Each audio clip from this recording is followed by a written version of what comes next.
আসসালামু আলাইকুম ওয়া রাহমাতুল্লাহ। সম্মানিত ভিউয়ার্স, আপনাদের জন্য আজকে নতুন আঙ্গিকে হাটহাজারী সরকারি কলেজের একটা ভিডিও নিয়ে এসেছি। আশা করি আপনাদের ভালো লাগবে। আপনারা ইতিমধ্যেই দেখতে পাচ্ছেন হাটহাজারী সরকারি কলেজের উপরের সাইনবোর্ডটি। আমরা চেষ্টা করেছি আপনাদের জন্য পুরো কলেজ এবং আশপাশের এলাকাটা একটা ড্রোন ভিডিওর মাধ্যমে আপনাদের সামনে তুলে ধরার জন্য।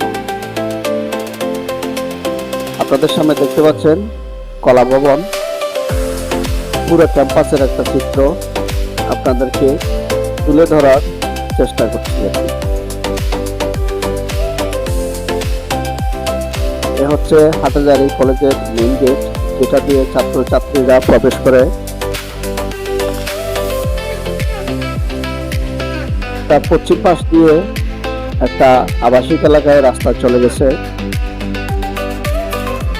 আমরা আর একটু দূরের থেকে আপনাদেরকে দেখানোর চেষ্টা করছি পুরো কলেজ ক্যাম্পাসটি।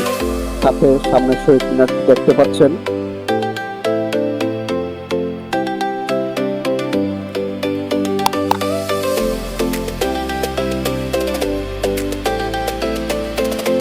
সম্মানিত ভিউয়ার্স, আপনারা পুরো কলেজ ক্যাম্পাসটি দেখতে পাচ্ছেন এবং পূর্ব পাশে দেখতে পাচ্ছেন উপজেলা পরিষদ। উপজেলা পরিষদের নতুন একটা বিল্ডিং হচ্ছে অবশ্যই। আর মাঠের পূর্ব পাশে দেখতে পাচ্ছেন একটা ফুটবল গ্যালারি। এখানেও যদি উপজেলা প্রশাসন সুন্দর লাইটিং এর ব্যবস্থা করেছেন। সামনে দেখতে পাচ্ছেন হাটহাজারী টু রাঙ্গামাটি মেন সড়ক, যা 4 লেন বিশিষ্ট। এবার আমরা একটু বসে গিয়ে আপনাদেরকে দেখানোর চেষ্টা করতেছি।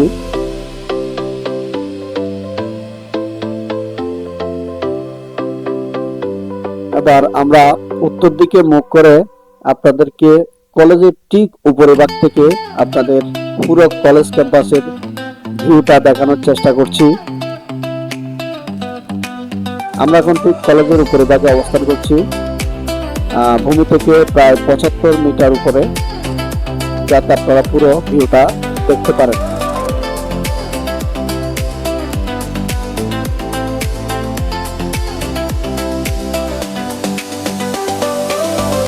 সুধীমণ্ডলী, ইতিমধ্যে অনেকগুলো আমি আপনাদেরকে ভিডিও উপহার দিতে সক্ষম হয়েছি। আশা করি আপনাদের ভালো লাগবে। আশানুরূপ সারা পেলে ইনশাল্লাহ আরো ভালো ভালো ভিডিও আপনাদের উপহার দেওয়ার জন্য চেষ্টা করব। আপনাদের সামনে যেটা দেখতে পাচ্ছেন হাটহাজারী ফায়ার সার্ভিস এবং সিভিল ডিফেন্স। এই রোডটা জাগৃতি ক্লাব থেকে অর্থাৎ কলেজের গেট থেকে সোজা বাস স্টেশন চলে গেছে। তার বাম পাশে আবাসিক এলাকাগুলো আপনাদেরকে অবলোকন করাচ্ছি। বিকেলবেলার দৃশ্য পশ্চিম দিকে মুখ করেছে, তাই আপনাদের পশ্চিম দিকের সিনারিগুলো একটু ধোঁয়াশা লাগতেছে সূর্যের আলোর কারণে। আমরা এখন শেষ পর্যায়ে চলে এসেছি।